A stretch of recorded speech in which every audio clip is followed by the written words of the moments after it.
Can I ask you about the team selection for this week? It's obviously part of the strategy. Everybody, or as many people, are getting a chance as possible. But it's not as if the 15 last week were so bad you decided to drop them en masse. No, and obviously with the physicality of the game on Friday, it's quite hard backing up all the time. So, no, I think it's a great opportunity for some of the guys, or all of them really. We've only been together for 9 days, 10 days, and where they've come from, and it's a good opportunity for them to show the country what they're capable of doing. So it's a great opportunity. I think they're all pretty excited, and let's hope we can put everything together. As the result, and maybe the win last week, put that bit more pressure on the team who are going to play tomorrow? No, not at all, really. Well, I mean, I don't know, but ultimately it's us doing what we're good at. It's us doing what we've put into the players over the past 10 days, and it's really seeing whether the players can deal with what the opposition are chuck at us, but also how they're going to adapt to the way we want them to play. I mean, it's been the connection between the players has been brilliant. You have players coming from all sorts of places and areas and sevens and all that sort of stuff. So they've all fitted in very, very well. So it's a great chance for them to show how connected they are, and whether they can put a good performance together. Now that you've spent more time together and are getting more used to each other, what are your expectations for this team tomorrow? Again, do what the team needs them to do, I think is crucial. Show their connection, and just show what it means to put on that green shirt. I think it's crucial. These guys, there's so many guys coming from different areas. It's proving to themselves that that they can deal with the way we want to play, with the level that we want to play at, and it builds a belief inside of them that when they go back to their provinces, they're able to deal with whatever's thrown at them. And I think that's one of the big things for them tomorrow is relishing in the environment that we've put them in. I know what a lot of your preparation will be in relation to what you can do, but what about your opponents? They had a really good kind of run in the Curry Cup, but they've lost quite a number of players and really haven't been together as a collective unit for a long period of time. Yeah, well, they've been longer than 10 days, so a lot longer than we've been together. So ultimately, listen, we know exactly, like the Griquas on last Friday, they're big physical guys. Defensively they're strong. Set piece is always very, very strong.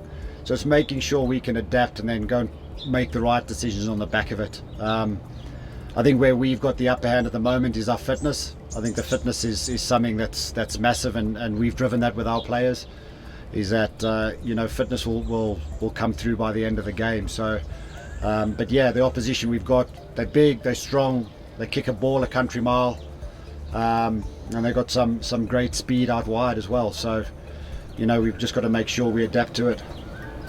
And just a final question from me, taking a helicopter view of the whole thing, how useful has this tour been so far? Because there is still some criticism, as to whether it actually should have taken place, or maybe the time of the year that it is actually taking place. Well, I think you should ask the players. That's the question. Maybe you could ask the players whether it was worth them coming on the strip or not, whether their development. But from our point of view, it's great to work with guys again. There are obviously a few from New Zealand that we've got on board. But also what it does, it just gives them a bit of an appetite in terms of, wow, this is where I want to go, if this is where they want to get, and this is what I've got to do to get there. So, giving players opportunities, and I think that's massively crucial. Some of them probably wouldn't have played for their provinces that are out here. It's not just about the top 5 or 6. So it's given them an opportunity to come into a different environment. How can they adapt? And I think long term, every single one of these players will benefit from the process they've been through.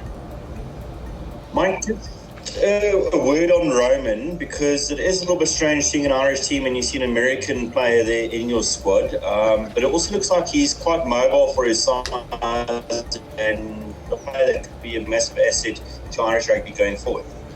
Yeah, and again, I don't know a lot about Roman, so you'll probably have to ask John Fogerty what he's very, very good at. But what Roman is very comfortable at is the way we play the game.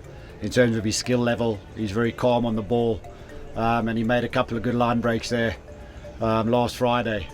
He's obviously got a lot to learn in terms of the professionalism and what it takes to become one of the best in the world. But again, this is a stepping stone for him to get in the right direction. But by all accounts, John Fogerty's been very impressed by his scrummaging ability as well. So again, he's a great addition, a great character. He's fitted in perfectly to the group. So let's hope he goes well tomorrow.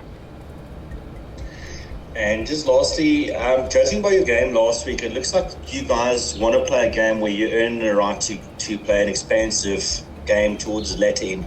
Is this the thinking in the wingers that you've named for this week's game with the 2-7 specialists on the outside?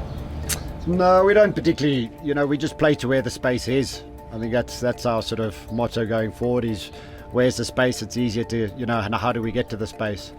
So a little framework or structure, whatever you want to call it, is for us to make sure that we can see the space and get there. It does obviously help if you have got the likes of Shea Mullins, who's quick, and Smithy, who's exceptionally quick, and Ethan, who can be a link player, and he's very dangerous in his own right. So, they can fit in anywhere, and I think that's the way we've developed our game. Is, winger doesn't just be in the wing position. Anybody can play anywhere as first receiver as well. So it's just being able to adapt. But when they get their opportunities, yes, we do expect them to deliver what they're very good at.